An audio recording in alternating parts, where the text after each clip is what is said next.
Radio Espace, les grandes gueules. Leur spécialité, c'est la démesure totale. Tant qu'ils ne changeront pas, nous ne changerons pas non plus. Les grandes gueules, à suivre tous les jours sur la radio d'opinion. Radio Espace. Merci de nous rejoindre. Si c'est maintenant que vous le faites, vous nous regardez à la télévision depuis Bofa Centre tous les soirs. Vous avez accès à cette émission. Vous avez rendez-vous avec cette équipe à 22h38, plus exactement, après le JT de la rédaction de Moussa Moïse. Dans un instant, on s'intéresse à nos invités à l'actu majeur du jour, à cet appel à la grève générale illimitée, donc lancée hier par le SLEG d'Aboubacar Souma, donc au motif que le gouvernement ne montrerait donc aucun signe de volonté pour la satisfaction donc de sa principale revendication portant sur un salaire de base de 8 millions de francs guinéens. Donc à compter de demain samedi, le SLEG a décidé de déclencher une grève générale et illimitée dans le secteur de l'éducation. Quelle est l'opportunité de cette grève? Les négociations ont-elles définitivement échoué? On pose toutes ces questions dans un instant. M. Oumar Tounkara, secrétaire général adjoint du SLEG, qui va nous rejoindre dans ce studio. Et au téléphone, M. Mohamed Traoré, chef de cabinet du ministère de la fonction publique. Également, Elhaj Babadi Kalissa, lui, il est membre de la Fédération guinéenne des associations de parents d'élèves. Vous l'entendrez également au téléphone dans cette émission. Avant de continuer, on va essayer de survoler deux sujets fondamentalement. Avec vous, Jacques Lewaleno, affaire Sidiki Mara. De toute vraisemblance, le pouvoir a décidé de punir le syndicaliste. Ce qu'on peut dire, on dirait même de l'acharnement. Parce que je vais rappeler les deux décisions. Je ne suis pas juriste, je vais juste prendre les conclusions. Il y a la deuxième chambre de contrôle de l'instruction de la Cour d'appel de Conakry, donc, qui a statué le 23 mai dernier, qui est venu donc confirmer l'ordonnance du juge d'instruction du tribunal de première instance de Dixine. Donc la première conclusion du juge de première instance de Dixine disait ceci, je vais lire. Ordonnons que le nommé Aboubacar Sidiki Mara soit mis en liberté s'il n'est pas détenu pour autre cause, à charge pour lui de satisfaire aux obligations de l'article 239 du Code des procédures pénales et de se présenter à tous les actes de procédure aussitôt qu'il en sera requis et nous tenir informés de tous ses déplacements. Ouais. Alors, le procureur a interjeté appel, le dossier est allé à la cour d'appel donc. La deuxième chambre de contrôle a aussi, après tout l'argumentaire, a conclu comme ça, en la forme reçoit l'appel, interjeté donc le 11 mai 2018 par le procureur, et au fond constate les nombreuses violations des garanties et formalités procédurales prévues par l'article 9 de la Constitution. L'article 9 de la Constitution, c'est l'article qui parle des libertés syndicales, liberté tout court. Nul ne peut être arrêté, détenu ou condamné qu'en vertu d'une loi promulguée antérieurement au fait qui lui sont reprochés pour les motifs et dans les formes prévues par la loi. Et pour conclure, la Chambre mentionne ceci, confirme en toutes ces dispositions l'ordonnance querellée, ordonne la mise en liberté immédiate, cette fois-ci immédiate. La deuxième chambre de la Cour d'appel de M. Aboubacar Sidiki Mara, placé sous contrôle judiciaire. Donc, vous voyez, après encore le procureur... Ce qu'on peut faire, c'est de le placer sous contrôle judiciaire. C'est ce qu'on demande aujourd'hui. Voilà, parce qu'il ne va pas quand même s'enfuir. Aux dernières informations, je crois hier, on est allé à l'absence parce que le procureur a décidé de ne pas laisser le problème. Il veut se pourvoir en cassation, donc que le dossier soit amené à la Cour suprême. Ouais. Hier, à l'absence donc de ses avocats, on va le sortir à la maison centrale pour l'amener au tribunal de première instance de Dixine. Après, l'information est tombée dans les oreilles de ses avocats qui sont venus s'interposer. Voilà, donc je ne sais pas pourquoi le pouvoir... Donc il reste en prison, hein, Aboubacar. Il reste en prison. Le problème, Jacques, c'est que son problème, si je peux le dire ainsi, c'est que c'est le chef de l'État lui-même qui a ordonné son arrestation. Donc les gens attendent aussi que le président... J'ai comme l'impression que le pouvoir veut envoyer un signal fort à l'endroit du mouvement syndical, parce que on veut taper dur sur Aboubacar Sidiki Mara. C'est à l'endroit du jeune, parce que... Il sert de cobaye là. Il sert de cobaye, Antoine.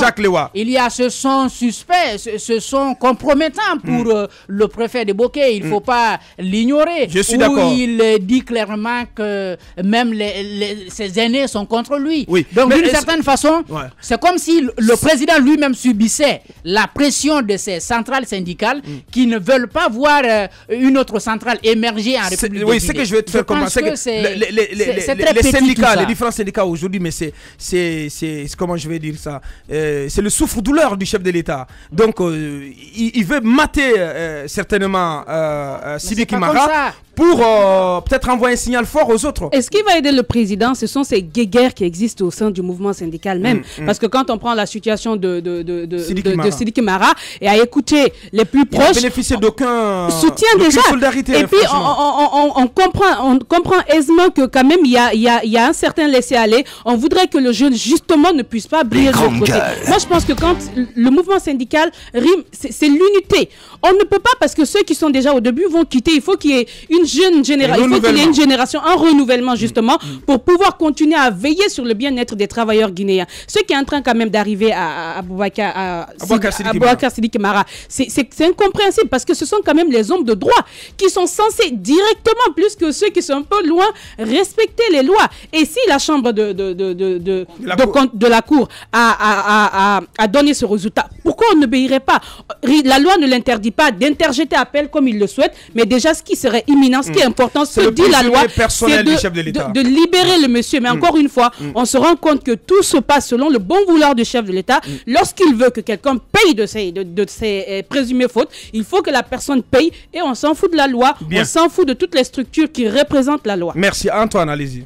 Avoir l'attitude ou encore le mutisme de la CNTG et de l'USTG, nous comprenons largement que les accusations portées contre eux par l'UGTG, à mon avis, sont tout de même évidentes, parce que on dit qu'Abakar Sidiki Mara est allé désorienter les syndiqués du côté de Bokeh. Il a voulu les ramener dans son camp en leur faisant des promesses. Et donc, ce qui ne serait pas à l'avantage de l'USTG et de la CNTG. Aujourd'hui, on a entendu Mansaré dans ce studio dire qu'il va comprendre le sujet. Si Abakar Sidiki Mara est innocent, il va faire en sorte qu'il soit libéré. Si ce n'est pas le cas, il ne va rien faire pour intervenir. Alors, aujourd'hui, ces deux décisions de justice demandent la libération immédiate d'Abakar Sidiki Mara, ce qui signifie qu'il n'y a pas de charge concrète contre lui. Qu'est-ce que vous, syndicalistes vieux dans ce domaine, faites? Parce que c'est une guerre de génération. Oui. Il faut le comprendre. Ces personnes expérimentées qui ont pris de l'âge dans le milieu syndical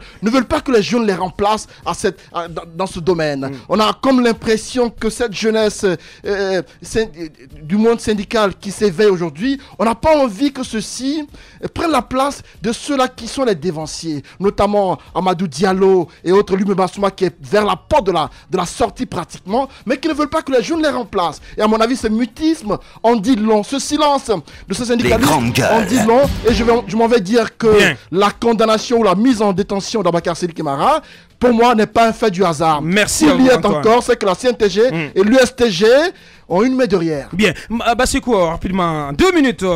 Affrontement de Sele Moussaya entre habitants de Sele Moussaya et de Madina. C'est dans la préfecture de Kankan. Madina, aujourd'hui, une localité fantôme. Ouais, désertée complètement. En tout cas, selon les dernières informations qui nous ont été remontées par notre correspondant régional, Alpha Omar Koita, qui s'est rendu là-bas pour une mission pour comprendre un peu ce qui s'est passé. C'est un vieux conflit qui date de très longtemps. Mais les premiers affrontements ont eu lieu, c'était en 2016, le village le district de Sele Moussaya, parce qu'il s'agit d'un affrontement qui oppose le village de Sele Moussaya à celui de Madina, qui relève tous qui relève tous la sous-préfecture de Baté Nafadji. En 2016, les premiers affrontements dans ce village ont fait, il y a eu plus de 55 cases qui ont été brûlées et 150 plantes d'anacarde également dans cette localité-là qui ont été brûlées, calcinées. Le dossier a été, la justice a ouvert une enquête. Le dossier a été mis devant, un juge d'instruction. On apprend qu'il y a eu 3 juges d'instruction qui se sont succédés sur ce dossier sans qu'il y ait une suite favorable. On était dans la perspective récemment de reprendre le dossier. Et c'est à la veille qu'il y a eu de nouveaux affrontements. Cette fois-ci, encore dans le village de Madina, il y a eu un cas de mort. Ouais, il y a eu un cas de mort. Plusieurs blessés par balle, puisque ce sont des gens qui sont venus avec des fusils de chasse qui ont ouvert le feu sur des gens. Et il y a eu également des biens, des greniers qui contenaient les récoltes de ces populations-là, en réalité, qui ont été calcinées. Moi, je pense qu'aujourd'hui, la situation est extrêmement grave parce que c'est un conflit autour d'un domaine cultivar, mais également d'une mare qui est réclamée par, on apprend par les populations de Madina, qui ont permis quand même au petit village de Sele Moussaya de s'installer. Aujourd'hui, le ministre de l'administration du territoire est interpellé, la justice guinéenne est interpellée, les notabilités sont interpellées. Au-delà des guéguerres qui se passent entre les deux populations, mais puisqu'il y a eu mort d'homme, il y a eu des interpellations. Il y a eu des interpellations, il y a eu des dégâts matériels. Il est important aujourd'hui que la justice guinéenne puisse trancher sur le dossier-là. Et surtout, j'interpelle la cour d'appel de Kankan de statuer rapidement sur ce dossier-là, parce qu'en réalité, ce village-là aujourd'hui est complètement désert. Il n'y a plus personne. Et donc, toutes les autorités qui puissent intervenir pour ramener le pire. En tout cas, on a écouté le gouverneur général Carré dans Espace Expression il y a 2 jours. Il semble donc avoir prise sur ce dossier. Donc, il est mobilisé là-dessus pour éviter le pire dans ces localités. La suite. Les grandes gueules d'Adafo Média, seule émission dans l'histoire de la radio en Guinée à franchir le cap des 5 millions d'auditeurs. À Boké, Cancan, Labé sur Radio Espace Région. À Kindia sur Kanyazik. En forêt sur Sahali FM. Meilleure émission talk-show panafricaine sur le continent, jamais éditée dans la sous-région. Bienvenue chez les GG. Ici, on ne prend pas de gants.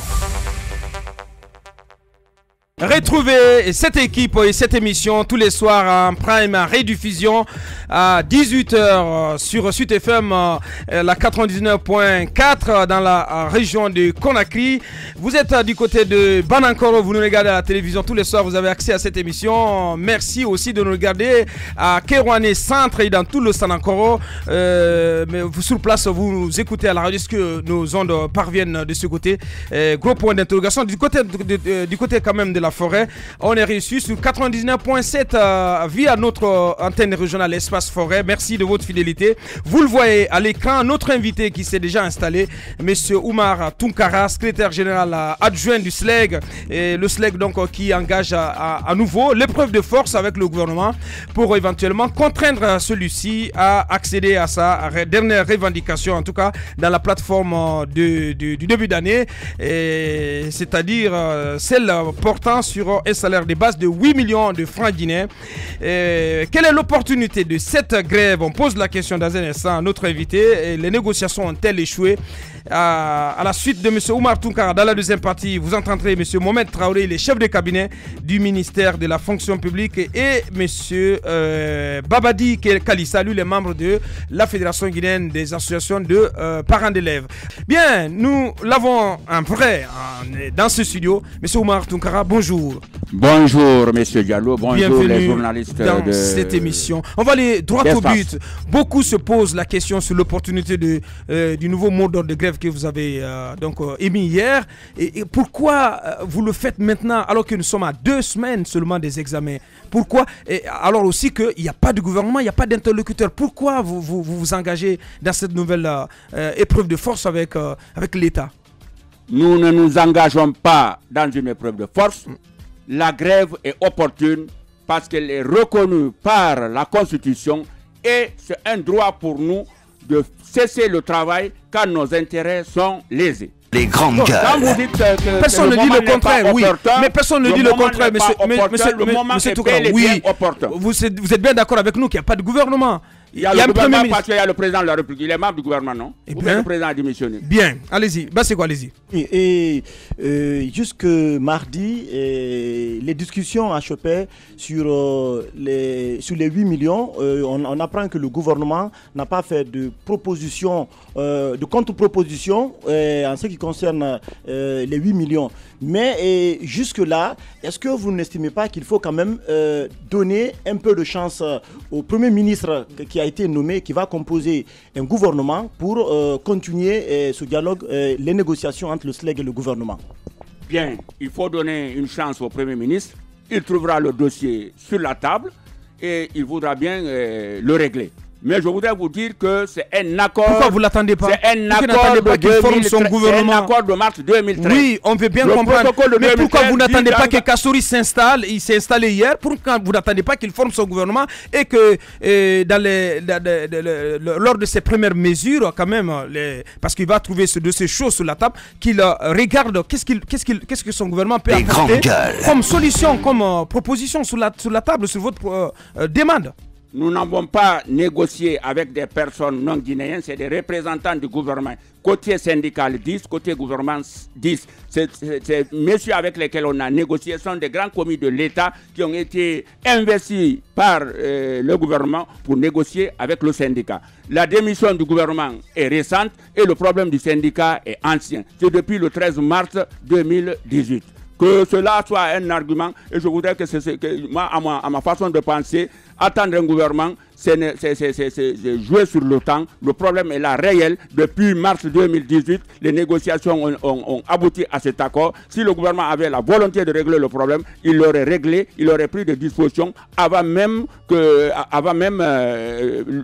démission du gouvernement. La démission du gouvernement. Parce que c'est le gouvernement qui a démissionné. Le président n'a pas démissionné. Les secrétaires généraux n'ont pas démissionné. Et l'État continue à fonctionner. C'est des personnes des commis de l'État qui étaient nommés à des fonctions ministérielles qui ont démissionné. L'État en tant que force est là. L'État en tant qu'institution est là. Et vous savez ce que c'est que l'État. Je ne vous apprends rien. Bien, allez-y Mafria. Je rejoins Aboubacar dans ce sens où, quand vous parlez du chef de l'État, que lui, il est là, il n'a pas démissionné, mais n'oubliez pas que votre interlocuteur direct pour le moment, c'est, si on veut, il y a le Premier ministre qui est là, qui doit jouer son rôle de promoteur du dialogue social. Justement, et il y a eu ce changement, il y a eu cette petite transition entre parenthèses. Normalement, c'est vous qui devriez vous réjouir lorsqu'on estime que celui qui était là ne faisait pas nos affaires. Donc, celui qui vient, pourquoi ne pas avoir votre chance avec lui? Donc, c'est pourquoi je me pose la question, est-ce que vous n'avez pas peur qu'après, que pendant les vacances, c'est parce que les enfants sont à la maison, que vous n'ayez plus votre arme qui est la grève, donc les profs ne soient plus dans les salles de classe? C'est pourquoi vous précipitez les choses. On vous accuse de vouloir vraiment prendre en otage l'école guinéenne. Et à un moment aussi crucial que celui des examens. Nous ne prenons pas l'école guinéenne en otage. Nous sommes des enseignants. Nous sommes les plus conscients de la nécessité d'avoir un enseignement de qualité. C'est nous qui les enseignons. C'est nous qui mais les c'est ce que vous allez faire là. C'est nous qui les vous allez prendre l'école en otage, M. Toukara. Mais nous sommes à 2 semaines des examens. Pourquoi vous ne pouvez pas être conscient de cela? Oui. C'est nous qui enseignons. Oui. C'est nous qui évaluons. Et vous n'êtes pas plus patriotes que nous. Ceux qui veulent diaboliser. De quoi est-ce que vous avez peur? Nous n'avons peur de rien. Nous n'avons peur de rien. C'est nous qui évaluons les enfants. Même si la grève durait 1 mois, nous pouvons évaluer. Non, ça dépend pas de vous. J'ai envie de dire à M. Toukara, je fais partie de ceux qui pensent que cette grève est inopportune. C'est votre droit. Dans la mesure où récemment, rappelez-vous, lorsque la première a été reportée, vous aviez menacé dans la grève parce qu'une autre branche syndicale du SLEG faisait un congrès. Par après, vous êtes retracté parce que selon vous, je rappelle les propos d'Abakar Souma joint au téléphone par le site Mosaïque Guinée qui disait ceci: compte tenu du fait que ce fameux congrès s'est tenu à l'absence de toutes les autorités qui étaient conviées, compte tenu du fait que jusqu'ici les négociations se poursuivent entre nous et les membres du gouvernement, y compris l'inspecteur général du travail, le bureau national du SLEG, après analyse, a jugé utile de reporter cette grève du lundi jusqu'au 25 mai. Et ensuite, il précise qu'il y a la démission du gouvernement Youla et la nomination d'un nouveau gouvernement. Effectivement. Donc, Damantal Bey Camara, que vous recusiez avant, n'est pas certain de rester au sein du gouvernement. Et donc, à mon avis, est-ce que pour vous, ce n'est pas vite aller en besogne? Est-ce que vous ne craignez pas d'échouer dans vos initiatives? L'échec est loin de nous, parce que nous sommes unis. Tous les enseignants de Guinée sont déterminés à aller en grève pour déterminer. Alors que faites-vous de ces propos d'Abakar Souma sur les sites d'information? Qu'est-ce que vous en faites aujourd'hui? Vous savez, les sites d'information. Vous paraissez amnésique, M. Toukara. Non, les sites d'information disent, écrivent. Non, pas du tout. Ce sont les propos d'Abakar Souma. Il a été joint au téléphone. À moins que vous ne reconnaissiez pas ces propos. Abakar Souma est le secrétaire général du SLEC. Vous dites quoi de ces propos alors? Il dit d'attendre le 25 mai. Et on n'a pas déclenché le... Vous n'allez pas occulter l'autre partie, ce sur quoi... Au fait, Aboubacar Souma, c'est votre secrétaire général. C'est le secrétaire général du SLEC. Et il a effectivement tenu ses propos. Oui, mais... Il a souligné la mise en place d'un nouveau gouvernement. Ces propos, ils sont désuets parce que nous avons écouté Aboubacar Souma pas plus tard qu'il y a 2 jours sur les... Non, mais c'est important déjà que lui-même, il n'occulte pas ça. Il est plus droit dans ses bottes que peut-être tous les autres. Voilà. C'est cela. Bon, allez-y, Jacques. Moi, j'ai envie de dernière question avant. Parce que de toutes les façons, vous avez discuté avec les représentants de l'État. Tout à fait. Et il n'y a pas eu de proposition de la part du gouvernement. Aucune proposition ne nous a été faite par les représentants du gouvernement. Mais alors, depuis que vous êtes en train de négocier, qu'est-ce qui a été dit? Rien. Aucune proposition? Nous avons négocié au moins 5 séances. Le 4 mai, le 7, le 11 mai, le 17 mai, le 21 mai et avant-hier. Mais quand vous vous retrouvez, vous parlez de quoi? C'est toujours le même champ. L'État n'a pas de possibilité. Aucune proposition ne nous a été faite. Nous pensons que nous pensons même pas, nous sommes sûrs et certains que s'il y a la volonté politique de résoudre ce problème de 8 millions, l'État a les possibilités financières, sachant que le service de recette fonctionne à plein temps. Je ne reviendrai pas sur le même champ. Le port, l'aéroport, les impôts, la douane, les sociétés de téléphonie. Bien. On va marquer une pause de quelques minutes et derrière, toute l'équipe revient pour continuer cette émission avec notre invité, M. Oumar Tounkara, au téléphone. Et on va procéder donc à la confrontation. Vous entendrez M. Mohamed Traoré, le chef de cabinet du ministère de la fonction publique, et Elhaj Babadi Kalissa, lui, il est représentant de la FEGIPAE. Tout ceci dans moins de 10 minutes. Véritable success story de la radio Espace Guinée, les Grandes Gueules, détentrices des meilleurs scores radio en Guinée, de la meilleure émission talk show, a donné le créneau horaire du départ au bureau et du retour à la maison, récoltant depuis des années consécutives le titre d'émission la plus écoutée en Guinée, toutes catégories confondues. Un grand total de plus de 5 millions d'auditeurs ont été fidèles au talk show Les GG, diffusés jour après jour sur toutes les stations du réseau Adafo Média de 9h à 10h30, un exploit qui restera longtemps dans les annales de la bande FM en Guinée.